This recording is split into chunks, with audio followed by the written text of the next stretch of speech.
ہماری آنکھوں کے سامنے عجائبات ہیں لیکن ہم دیکھتے نہیں۔ ایک معمولی سی بے عقل بے شعور گائے کتنا بڑا کرشمہ ہے۔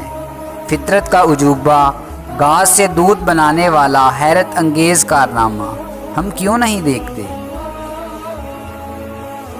کبھی جو اپنے رب کی محبت کو محسوس کرنا چاہو تو بارش کے قطروں کو اپنے چہرے پر محسوس کرنا۔ ایسا لگتا ہے ساری محبت ہمارے لیے ہی ہے، ہر قطرہ ہمارے نام کا ہے، اور جو ٹھنڈک اس قطرے میں ہوتی ہے ویسی ہی وحدہ لا شریک کی محبت میں ہے۔ جن کی تربیت میں کمی رہ جاتی ہے وہ پھر ساری عمر دوسروں کی کردار کشی، طعنہ زنی، تعصب پھیلانے اور سکون برباد کرنے میں پیش ہوتے ہیں۔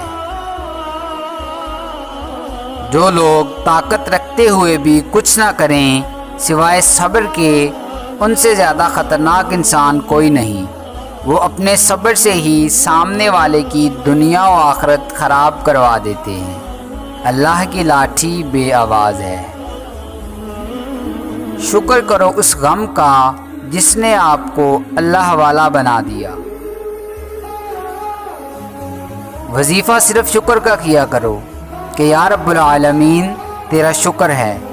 جب کوئی دقت ہو تو الحمدللہ پڑھنا شروع کر دیا کرو، اللہ تعالیٰ تکلیف دور کر دے گا۔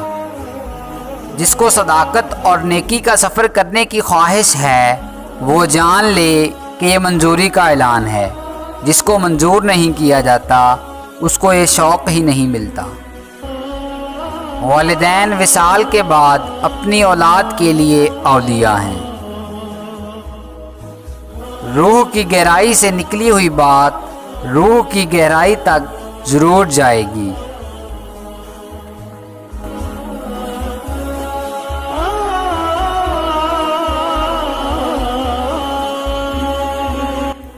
دوستو، اگر آپ کو میری ویڈیو پسند آئی ہے تو پلیز میرے چینل کو سبسکرائب کر دیں اور بیل آئیکن کو پریس کر دیں تاکہ میری نئی آنے والی ویڈیوز آپ تک براہ راست پہنچ سکیں۔ جزاک اللہ خیراً۔